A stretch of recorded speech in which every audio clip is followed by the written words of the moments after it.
Well, right now, state leaders want you to be bear aware. Yeah, Connecticut has seen really a dramatic rise in close encounters between bears and humans in recent years, and some of these have been pretty scary. Yeah, your reporter Roger Stanton live in studio explaining what we can all do to stay safe. Yeah, good morning, ladies. You know, we've all, of course, seen the videos of people encountering bears right in their own backyards, and sometimes they're fun to watch, right? But experts say these encounters are increasing in frequency, and the problem could become dangerous.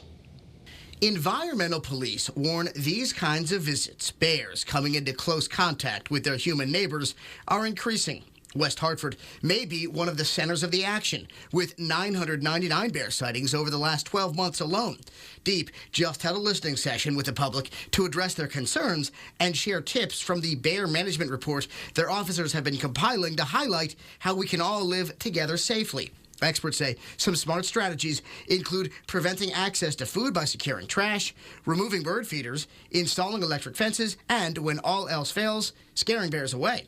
Deep warns bear home break-ins are also on the rise, and some people who attended last night's meeting believe bear hunting should be legalized. Experts believe, though, education is the answer, but some homeowners are at their wits' end. What's it going to take until someone gets hurt or killed in the state of Connecticut with the bear population? There needs to be some sort of regulation, and just like that, throughout the other states like we talked about with hunting. Now, by the way, Deep will complete their full bear management report very soon. Of course, we'll share it with you right away. Live in the studio, I'm Roger, Suzanne, and Channel 3 Eyewitness News. I'll send it back to you, Kate. All right, Roger, thanks.